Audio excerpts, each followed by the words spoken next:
leaders operate in a way where people really believe their voice counts, their thoughts matter, and their humanness is valued. And that's what comes out here. That's what comes out here. And these people are typically, as it says up there, balanced, even-tempered. They have a calmness, they have a poise, they have a sense of presence. I do a little spiel on presence I'm not going to do tonight. But presence is incredibly important, to be present for those that are there, so that when you're listening, you're not listening to react. You're listening to understand.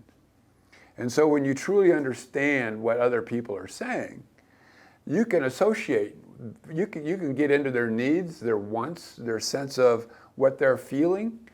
And so you don't listen to react. A lot of people listen to react, and they're listening to, what can I do to counter? What can I do to add? Or what can I do to whatever? Versus really listening to understand others. And so you come up with a perspective that's better than the 10. And so we teach this. We teach skill sets and what characteristics. And so that's another class that we teach in terms of how to come up with a better perspective as you harmonize contrast. And so, and you see it everywhere. We live in a polarized world. We live in a very divisive kind of place right now. And that's okay.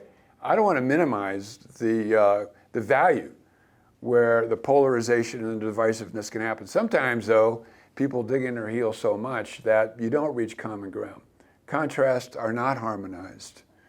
And so the goal of a statesperson is to figure out how to harmonize, how to take your idea and the idea of others and come up with something better.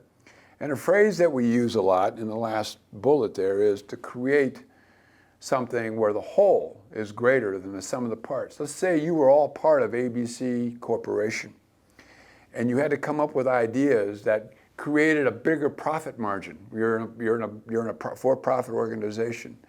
How do you get to the point where what you say, Fred, what you say, Marty, what you say, Carl, what everybody else says can add to the final solution that's there, that can say, okay, all of us together can complement our strengths, our ideas, our voices, our perspectives, can complement one another, where the whole that is ultimately created is a sum, is actually greater than the sum of the parts that we bring.